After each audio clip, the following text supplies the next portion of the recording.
வணக்கம். இன்றைய முக்கிய செய்திகள். முதல்வரின் பாராளுமன்ற செயலர் ஜான்குமார் தலைமையில் ரிச்சர்ட் ஜான்குமார் எம்எல்ஏ பிறந்தநாள் விழா. முதல்வரின் பாராளுமன்ற செயலரும் காமராஜர் நகர் தொகுதி சட்டமன்ற உறுப்பினருமான ஜான்குமார் தலைமையில் நெல்லித்தோப்பு தொகுதி சட்டமன்ற உறுப்பினர் ரிச்சர்ட் ஜான்குமார் பிறந்தநாள் விழா நிர்வாகிகள் முன்னிலையில் கேக் வெட்டி கொண்டாடப்பட்டது. இதில் ஏராளமான நிர்வாகிகள் சால்வை அணிவித்து பூங்கொத்து கொடுத்தும் வாழ்த்து தெரிவித்தனர். ரிச்சர்ட் ஜான்குமார் எம்எல்ஏவிற்கு சக்திநகர் மூர்த்தி பிறந்தநாள் வாழ்த்து. நெல்லித்தோப்பு தொகுதி சட்டமன்ற உறுப்பினர் ரிச்சர்ட் ஜான்குமாருக்கு முதல்வரின் பாராளுமன்ற செயலர் ஜான்குமார் எம்எல்ஏ முன்னிலையில் சக்திநகர் மூர்த்தி சால்வை அணிவித்து வாழ்த்து தெரிவித்தார். ரிச்சர்ட் ஜான்குமார் எம்எல்ஏவிற்கு முருகன் பிறந்தநாள் வாழ்த்து. நெல்லித்தோப்பு தொகுதி சட்டமன்ற உறுப்பினர் ரிச்சர்ட் ஜான்குமாருக்கு முதல்வரின் பாராளுமன்ற செயலர் ஜான்குமார் எம்எல்ஏ முன்னிலையில் முருகன் சால்வை அணிவித்து வாழ்த்து தெரிவித்தார். குவைத் நாட்டில் அடுக்குமாடி குடியிருப்பில் ஏற்பட்ட பயங்கர தீ விபத்தில் உயிரிழந்த 42 இந்தியர்களுக்கு புதுச்சேரி துணைநிலை ஆளுநர் CP ராதாகிருஷ்ணன் தனது இரங்கலை தெரிவித்துள்ளார். குவைத் நாட்டில் அடுக்குமாடி குடியிருப்பில் ஏற்பட்ட பயங்கர தீ விபத்தில் 42 இந்தியர்கள் பலியானார்கள் என்ற துயர செய்தி மிகுந்த வருத்தத்தை அளிக்கிறது. தீ விபத்தில் உயிரிழந்தவர்களின் குடும்பத்தினர் மற்றும் உறவினர்களுக்கு எனது ஆழ்ந்த இரங்கலையும் வருத்தத்தையும் தெரிவித்துக் கொள்கிறேன். தீ விபத்தில் காயமடைந்தவர்களுக்கு தேவையான மருத்துவ உதவிகள் மற்றும் பிற உதவிகளை வழங்க மத்திய வெளியுறவுத்துறை அமைச்சகமும் குவைத்தில் உள்ள இந்திய தூதரகமும் எடுத்து வரும் அனைத்து முயற்சிகளுக்கும் புதுச்சேரி மக்கள் சார்பில் நன்றியை தெரிவித்துக் கொள்கிறேன். காயமடைந்தவர்கள் விரைவில் குணமாக எல்லாம் வல்ல இறைவனை பிரார்த்திக்கிறேன் என்று CP ராதாகிருஷ்ணன் தெரிவித்துள்ளார். குவைத்தில் ஏற்பட்ட தீ விபத்தில் 40க்கும் மேற்பட்ட இந்தியர்கள் உயிரிழந்த செய்தி நெஞ்சை உலுக்குவதாக உள்ளது. இந்த துயரமான சம்பவத்தினால் பாதிக்கப்பட்டுள்ள அந்த குடும்பங்களை சார்ந்தவர்களின் துயரங்களிலும் சோகத்திலும் எனது இதயமும் இணைந்துள்ளது என புதுச்சேரி முதலமைச்சர் ரங்கசாமி தனது இரங்கல் செய்தியில் தெரிவித்துள்ளார். குவைத்தில் ஏற்பட்ட தீ விபத்தில் 40க்கும் மேற்பட்டோர் உயிரிழந்த நிலையில் புதுச்சேரி முதலமைச்சர் ரங்கசாமி வெளியிட்டுள்ள இரங்கல் செய்தியில் குவைத்தில் ஏற்பட்ட தீ விபத்தில் 40க்கும் மேற்பட்ட இந்தியர்கள் உயிரிழந்திருப்பதாகவும் 30க்கும் மேற்பட்டவர்கள் படுகாயமடைந்துள்ளதாகவும் வந்துள்ள செய்தி நெஞ்சை உலுக்குவதாக உள்ளது. இந்த துயரமான சம்பவத்தினால் பாதிக்கப்பட்டுள்ள அந்த குடும்பங்களை சார்ந்தவர்களின் துயரங்களிலும் சோகத்திலும் எனது இதயம் இணைந்துள்ளது. இத்தருணத்தில் குவைத்தில் பாதிக்கப்பட்டவர்களுக்கு இந்தியாவில் உள்ள அவர்களது குடும்பத்தினர் அனைவருக்கும் உதவிடும் வகையில் துரித நடவடிக்கையில் ஈடுபட்டுள்ள மத்திய அரசின் பணி பாராட்டத்தக்கது. இறந்தவர்களின் ஆத்மா சாந்தி அடையவும் காயமடைந்தவர்கள் விரைவில் குணமடையவும் எல்லாம் வல்ல இறைவனை பிரார்த்திக்கிறேன் என அவர் தெரிவித்துள்ளார். புதுச்சேரி ரெட்டியார்பாளையம் புதுநகர் பகுதியில் விஷவாயு தாக்கி 3 பெண்கள் உயிரிழந்த நிலையில் தற்போது மீண்டும் 6 பேர் விஷவாயுவால் தாக்கப்பட்டு மயங்கிய நிலையில் மருத்துவமனையில் தீவிர சிகிச்சை பிரிவில் அனுமதிக்கப்பட்டுள்ளது மேலும் பரபரப்பை ஏற்படுத்தியுள்ளது.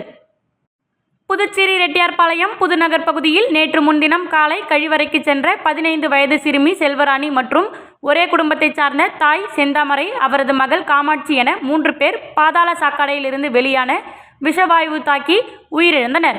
தொடர்ந்து மூவரின் உடல் உடற்கூறு ஆய்வு செய்யப்பட்டு நேற்று அடக்கம் செய்யப்பட்டது. இந்த நிலையில் அப்பகுதியில் நகராட்சி சார்பில் மக்கள் அனைவரையுமே வெளியேற்றிவிட்டு சாக்கடைகளை சுத்திகரிக்கும் பணி நடைபெற்றது. அதனைத் தொடர்ந்து மருத்துவ குழுவினர் வீடு வீடாக சென்று யாருக்காவது பாதிப்பு ஏற்பட்டுள்ளதா என்பதையும் பரிசோதனை செய்தனர். பின்னர் நேற்று மாலை முதல் அப்பகுதி மக்கள் தங்களது இல்லங்களில் அச்சமின்றி தங்கலாம் எனவும் நகராட்சி சார்பில் தெரிவிக்கப்பட்டது. இந்த நிலையில் நேற்று நள்ளிரவு அதே பகுதியை சார்ந்த அந்தோணி ஆரோக்கியராஜ் என்பவரது மனைவியான புஷ்பராணி என்பவர் கழிவறைக்கு சென்றபோது விஷவாயு தாக்கி மயக்கமடைந்துள்ளார். இதனையடுத்து அவரை மீட்டு கதிர்காமம் அரசு மருத்துவமனையில் தீவிர சிகிச்சை பிரிவில் அனுமதித்த நிலையில் அவர் தற்போது சிகிச்சை பெற்று வருகிறார்.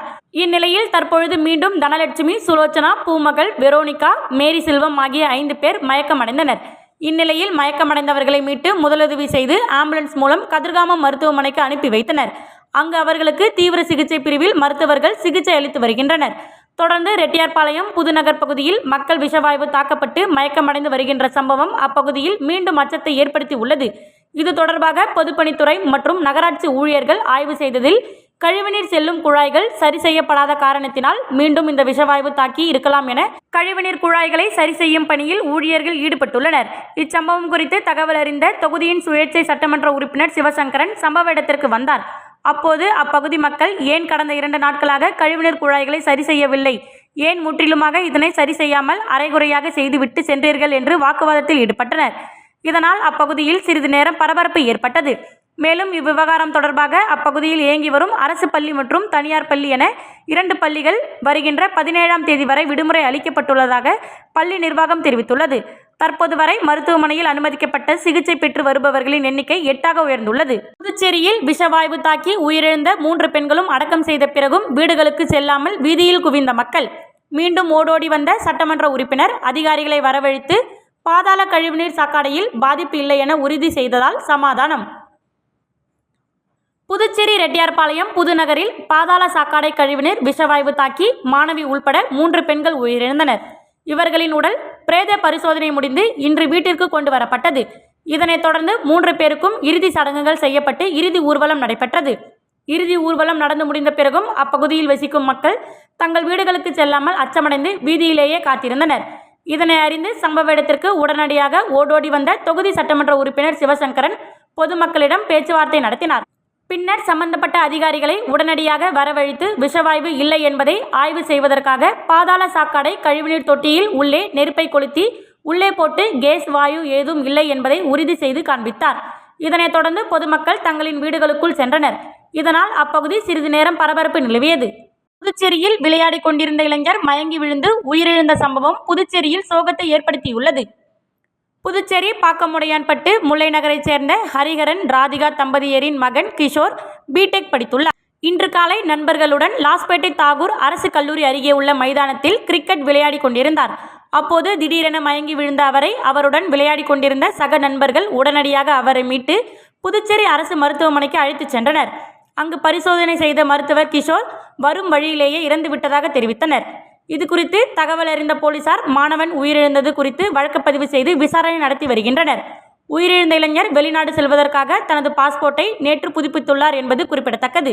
புதுச்சேரியில் நண்பர்களுடன் விளையாடி கொண்டிருக்கும் பொழுது 23 வயது இளைஞர் திடீரென மயங்கி விழுந்து உயிரிழந்த சம்பவம் புதுச்சேரியில் பெரும் பரபரப்பையும் அதிர்ச்சியையும் ஏற்படுத்தியுள்ளது. வில்லியனூர் தொகுதியில் அரசு பள்ளி மாணவர்களுக்கு இலவச புத்தகம் சீருடை எதிர்க்கட்சித் தலைவர் ரா. சிவா வழங்கினார். வில்லியனூர் தொகுதியில் உள்ள அரசு பள்ளி மாணவர்களுக்கு அரசின் இலவச புத்தகம் மற்றும் சீருடையை எதிர்க்கட்சித் தலைவர் ரா. சிவா இன்று வழங்கினார். புதுச்சேரி மாநிலம் வில்லியனூர் சட்டமன்ற தொகுதிக்குட்பட்ட வில்லியனூர், பெரியபேட், ஒதியம்பட்டு, தட்டாஞ்சாவடி, சுல்தான்பேட்டை பகுதிகளில் உள்ள அரசு ஆரம்ப பள்ளி, நடுநிலைப்பள்ளி, உயர்நிலைப் பள்ளிகளில் பயிலும் மாணவர்களுக்கு அரசின் பள்ளி கல்வித்துறை மூலம் இலவச புத்தகம் மற்றும் சீருடை வழங்கும் நிகழ்ச்சி இன்று காலை நடந்தது. இந்நிகழ்ச்சிகளில் தொகுதி சட்டமன்ற உறுப்பினரும் சட்டப்பேரவை தலைவருமான ரா. சிவா அவர்கள் கலந்து கொண்டு மாணவர்களுக்கு அரசின் இலவச புத்தகம் மற்றும் சீருடையை வழங்கி மாணவர்களுக்கு வாழ்த்து தெரிவித்தார். இந்த நிகழ்ச்சியில் பள்ளியின் தலைமை ஆசிரியர்கள், தொகுதி திமுக நிர்வாகிகள் மற்றும் பொதுமக்கள் கலந்து கொண்டனர். அரசு பள்ளி மற்றும் புதுச்சேரி மாநில மாணவர்கள் நலன் கருதி நர்சிங் படிக்க நுழைவுத் தேர்வு ரத்து செய்து +2 மதிப்பெண் அடிப்படையில் மட்டுமே மாணவர் சேர்க்கை நடத்த அரசுக்கு கோரிக்கை. மக்களவையில் இந்திய நர்சிங் கவுன்சில் கலைக்கப்பட்டு தேசிய நர்சிங் மற்றும் மருத்துவச்சி ஆணையம் உருவாக்கி தீர்மானம் நிறைவேற்றப்பட்டுள்ளதால் INC-யின் ஆணையை ரத்து செய்து +2 மதிப்பெண் அடிப்படையில் நர்சிங் மாணவர் சேர்க்கையை நடத்த மேதகு ஆளுநர், மாண்புமிகு முதலமைச்சர் நடவடிக்கை எடுக்க வேண்டும் என்று அரசு பள்ளி மற்றும் புதுச்சேரி மாநில மாணவர்கள் நலன் கருதி கோரிக்கை. நர்சிங் படிப்பு என்பது ஒன்றுதான். ஆனால் புதுச்சேரி மாநிலத்தில் மட்டும் எந்தவித முன்னறிவிப்பும் இல்லாமல் நர்சிங் படிக்க 3 விதமான நுழைவுத் தேர்வு நடத்தி மதிப்பெண் அடிப்படையில் மாணவர் சேர்க்கை என்பது அரசு பள்ளி மற்றும் புதுச்சேரி மாநில மாணவர்களுக்கு நர்சிங் படிப்பு என்பது கேள்விக்குறியாகி எட்டாக்கனியாக அமையும் என்பதை கருத்தில் கொண்டு மேதகு ஆளுநர், மாண்புமிகு முதலமைச்சர் ஆகியோர் போர்க்கால அடிப்படையில் நடவடிக்கை எடுக்க வேண்டும். கடந்த 2023-24ஆம் ஆண்டு நர்சிங் மாணவர் சேர்க்கையை மாநில அரசுகள் பொது நுழைவுத் தேர்வு நடத்தி அதன் மதிப்பெண்கள் அடிப்படையில் பொது கலந்தாய்வு மூலம் மாணவர் சேர்க்கையை நடத்த வேண்டும் என்று இந்திய நர்சிங் கவுன்சில் மாநில அரசுகளுக்கு ஆணை பிறப்பித்துள்ளது. புதுச்சேரி அரசு நுழைவுத் தேர்வுக்கான எந்தவித அறிவிப்பும் நடவடிக்கையும் எடுக்காமல் மாணவர்களுக்கு எந்தவித முன்னறிவிப்பும் விழிப்புணர்வுகளும் அளிக்காமல் +2 மதிப்பெண்கள் அடிப்படையில் நர்சிங் படிக்க சென்டாக் நிர்வாகம் இணையதளம் மூலம் விண்ணப்பங்கள் பெறப்பட்டு 10/6/2024 அன்றுடன் முடிவடைந்த நிலையில் திடீரென்று சுகாதாரத்துறை நர்சிங் படிக்க நுழைவுத் தேர்வு மூலம் மாணவர்கள் சேர்க்கை நடைபெறும்.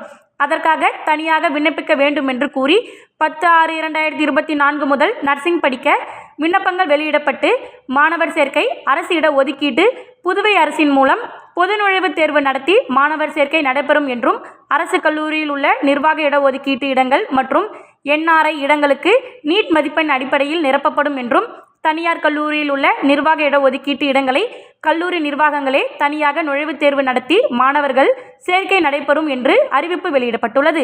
3 விதமான நுழைவுத் தேர்வு மதிப்பெண் அடிப்படையில் மாணவர் சேர்க்கை நடைபெறும் என்ற அறிவிப்பால் கிராமப்புறத்தில் உள்ள அரசு பள்ளியில் படிக்கும் அதிக அளவிலான மாணவர்களின் நர்சிங் படிப்பு என்பது எட்டாக்கனியாகிவிடும். ஆகவே இந்த ஆண்டு மட்டும் +2 மதிப்பெண் அடிப்படையில் மட்டும் இந்த ஆண்டு நர்சிங் மாணவர் சேர்க்கை நடத்த ஆளுநர், முதலமைச்சர் நடவடிக்கை எடுக்க வேண்டும்.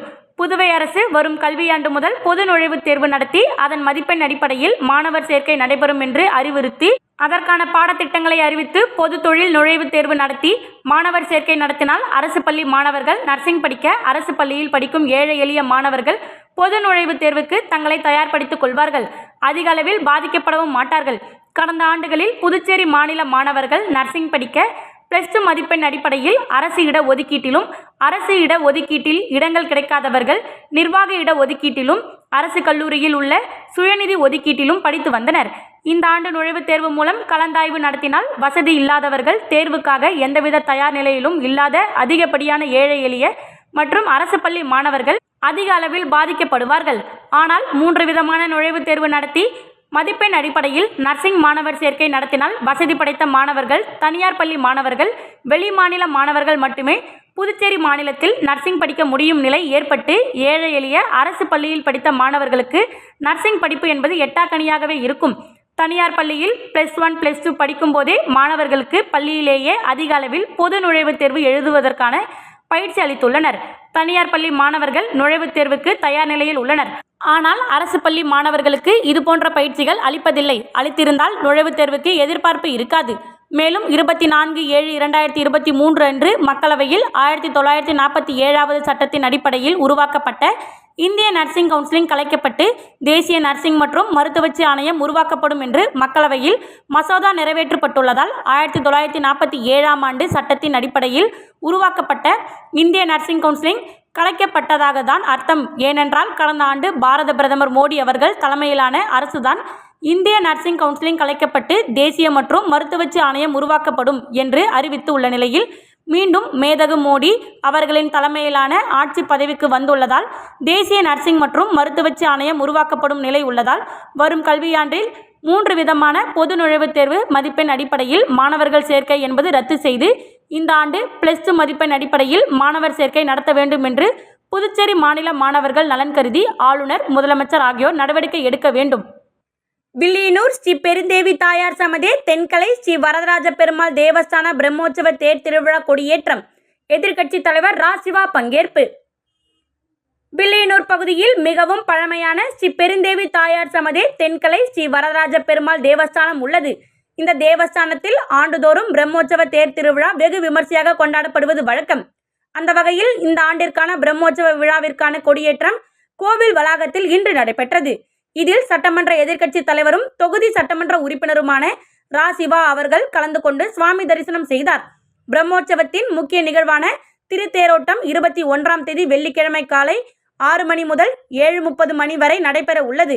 இன்று நடைபெற்ற கொடியேற்ற நிகழ்ச்சியில் சிறப்பு அதிகாரி சந்தானராமன், பொதுக்குழு உறுப்பினர்கள் செல்வநாதன், ராமசாமி, தொகுதி செயலாளர் மணிகண்டன், வர்த்தகரணி அமைப்பாளர் ரமணன் மற்றும் கழக நிர்வாகிகள் லட்சுமணன், நவநீதம், திலகர், சுப்பிரமணி, ராஜி, பாபு, சபரிநாதன், கார்த்திகேயன் உள்ளிட்டோர் கலந்து கொண்டனர். மங்கலம் தொகுதியில் வளர்ச்சி பணிகள் குறித்து அதிகாரிகளுடன் வேளாண் துறை அமைச்சர் தேனி ஜெயக்குமார் ஆலோசனை.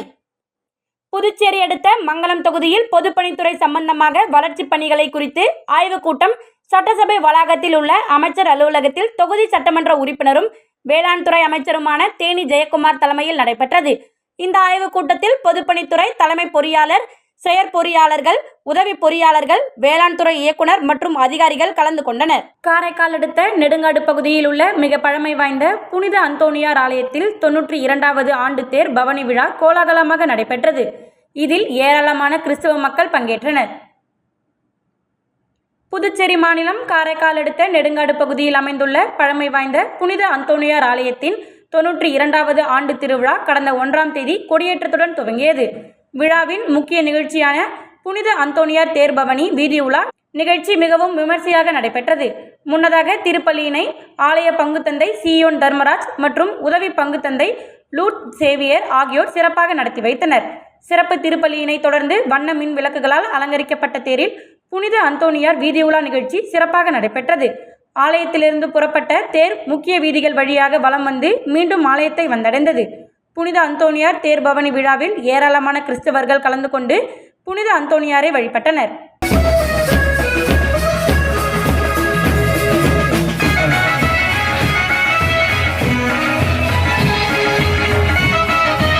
காரைக்காலிலிருந்து புதுச்சேரிக்கு கடல் வழி பயணம் குறித்து பயிற்சி அளிக்கும் வகையில் தேசிய மாணவர் படை கடற்படை பிரிவு மாணவர்கள் பாய்மர படகுகளில் புறப்பட்டனர். புதுச்சேரியிலிருந்து ஆண்டுதோறும் தேசிய மாணவர் படை கடற்படை பிரிவு சார்பாக கடல் பயணம் குறித்த பயிற்சி அளிக்கும் வகையில் பாய்மர படகில் மாணவர்கள் சாகச பயணம் நடைபெறுவது வழக்கம். அதன்படி இந்த வருடம் கடந்த 7ஆம் தேதி புதுச்சேரி துறைமுகத்திலிருந்து 60 பேர் கொண்ட மாணவர்கள் புறப்பட்டனர். இவர் 300 கிலோமீட்டர் கடல் பயணமாக புதுச்சேரியிலிருந்து படகில் புறப்பட்டு கடலூர் உள்ளிட்ட பல்வேறு கடலோர கிராமங்களில் சென்று சமூக விழிப்புணர்வு ஏற்படுத்தும் வகையில் இரத்த தானம் வழங்குதல், மரங்கள் நடுதல் போன்ற பல்வேறு பணிகளை செய்தவாறு காரைக்கால் தனியார் துறைமுகம் வந்தடைந்தனர். இதனையடுத்து இன்று மீண்டும் புதுச்சேரிக்கு கடல் வழியாக பாய்மர படகுகளில் புறப்பட்ட தேசிய மாணவர் படை கடற்படை பிரிவு மாணவர்களை நிறைவு திருப்பட்டினம் தொகுதி சட்டமன்ற உறுப்பினர் நாகத்தியாகராஜன் கொடியசைத்து வழி அனுப்பி வைத்தனர். முன்னதாக கடற்பயணம் செல்லும் மாணவர்களுக்கு வாழ்த்து தெரிவித்தார். புதுச்சேரியில் குடும்ப அட்டை பெறுவதற்கு அதிகாரிகள் லஞ்சம் கேட்பதாக கூறி பாதிக்கப்பட்ட பொதுமக்களுடன் சுயேட்சை சட்டமன்ற உறுப்பினர் குடிமைப்பொருள் வழங்கல் துறையை முற்றுகையிட்டு ஆர்ப்பாட்டத்தில் ஈடுபட்டதால் பரபரப்பு. புதுச்சேரி அரசின் குடிமைப்பொருள் வழங்கல் துறை மூலமாக வறுமை கோட்டிற்கு மேல் உள்ளவர்களுக்கு மஞ்சள் நிற குடும்ப அட்டையும், வறுமை கோட்டிற்கு கீழ் உள்ளவர்களுக்கு சிவப்பு நிற குடும்ப அட்டையும் வழங்கப்பட்டு வருகிறது. இதனிடையே வறுமை கோட்டிற்கு கீழ் உள்ள சிவப்பு நிற குடும்ப அட்டைகள் பெறுவதற்கு பொதுமக்களிடமிருந்து குடிமைப்பொருள் வழங்கல் துறையில் உள்ள அதிகாரிகள் சிலர் லஞ்சம் பெற்றுக்கொண்டு குடும்ப அட்டையை வழங்குவதாகவும், மேலும் லஞ்சம் கொடுக்காதவர்களை அலைக்கழிக்க வைப்பதாக புகார் எழுந்தது. இதனையடுத்து துறையின் செயலர் குடும்ப அட்டை வழங்குவதை தற்காலிகமாக நிறுத்தி வைக்க உத்தரவிட்டுள்ளார். இந்நிலையில் லஞ்சம் பெற்றுக்கொண்டு அதிகாரிகள் குடும்ப அட்டைகளை வழங்குவதை கண்டித்தும் நிறுத்தப்பட்டுள்ள குடும்ப அட்டைகளை உடனடியாக வழங்க கோரி பாதிக்கப்பட்ட பொதுமக்களுடன் சுயேட்சை சட்டமன்ற உறுப்பினர் நேரு தட்டாஞ்சாவடியில் உள்ள குடிமைப்பொருள் வழங்கல் துறை அலுவலகத்தை முற்றுகையிட்டு ஆர்ப்பாட்டத்தில் ஈடுபட்டனர். தொடர்ந்து சம்பவ இடத்திற்கு வந்த போலீசார் சமாதான பேச்சுவார்த்தை நடத்தினர். ஆனால் துறை அதிகாரிகள் வரும் வரை போராட்டம் தொடரும் என தெரிவித்து தர்ணாவில் ஈடுபட்டனர். இதனையடுத்து துறையின் இணை இயக்குனர் முற்றுகையில் ஈடுபட்ட சட்டமன்ற உறுப்பினரிடம் பேச்சுவார்த்தை நடத்தி குடும்ப அட்டைகள் வழங்கவும் லஞ்சம் கேட்கும் அதிகாரிகள் மீது நடவடிக்கை எடுக்கப்படும் என உறுதியளித்ததை தொடர்ந்து கலைந்து சென்றனர். சுமார் 1 மணி நேரத்திற்கும் மேலாக முற்றுகையில் ஈடுபட்டதால் குடிமைப்பொருள் வழங்கல் துறை அலுவலகத்தில் பணிகள் பாதிக்கப்பட்டது. சர்வதேச யோகா தினத்தை முன்னிட்டு புதுச்சேரி கடற்கரை சாலையில் யோகா செய்யும் நிகழ்ச்சி இன்று நடைபெற்றது. இந்திய யோகா சங்கம் மற்றும் ஸ்ரீ பாலாஜி வித்யா பிரதீக் நிகர்நிலை பல்கலைக்கழகத்தின் செயல்படக்கூடிய இன்ஸ்டிடியூட் ஆஃப் செலிபோர்ட் பிசினஸ் அண்ட் காம்ப்ளிமெண்ட் மெடிசன் நிறுவனத்தின் school of yoga therapy Morarji Desai national institute of yoga இந்திய அரசாங்கத்தின் ஆயுஷ் அமைச்சகத்துடன் இணைந்து mass yoga demonstration of common yoga protocol இன்று காலை புதுச்சேரி கடற்கரை சாலை காந்தி திடலில் நடைபெற்றது. 10வது சர்வதேச யோகா தினத்தை முன்னிட்டு அதை சிறப்பிக்கும் வகையில் இந்த யோகா செய்யப்பட்டது. 100 நாட்கள் இந்தியாவில் உள்ள அனைத்து பகுதிகளிலும் இந்த யோகா செய்யப்பட உள்ளது. கடந்த 3 ஆண்டுகளாக பாலாஜி வித்யா பிரதீக் நிகர்நிலை பல்கலைக்கழகத்தின் இந்த யோகா நிகழ்ச்சியை சிறப்பாக செய்து வருகிறது. இந்த நிகழ்ச்சியில் கலந்து கொண்டு பாலாஜி வித்யா பிரதீக் நிகர்நிலை பல்கலைக்கழகத்தின் துணைவேந்தர் விஸ்வாஸ் கலந்து கொண்டு விழாவை சிறப்பித்தார். மேலும் பல்கலைக்கழக பதிவாளர் பேராசிரியர் சீனிவாசன் மற்றும் இயக்குனர் ஆனந்த் யோகி பவஞானி ஆகியோர் கலந்து கொண்டு விழாவை சிறப்பித்தனர். மேலும் இந்த நிகழ்ச்சியில் புதுச்சேரி யோகா அசோசியேஷன் சேர்ந்த உறுப்பினர்கள் பலர் கலந்து கொண்டு பல்வேறு வகையான யோகாசனங்களை செய்து அசைத்தனர். இந்த நிகழ்ச்சியில் சித்தர் பூமி யோகாசன சங்கத்தைச் சேர்ந்த கஜேந்திரன் சண்முகம், லலிதா சண்முகம், அன்பழகன், செந்தில்குமார் ஆகியோர் கலந்து கொண்டும் விழாவை சிறப்பித்தனர். இத்துடன் செய்திகள் நிறைவடைகின்றது. நன்றி, வணக்கம்.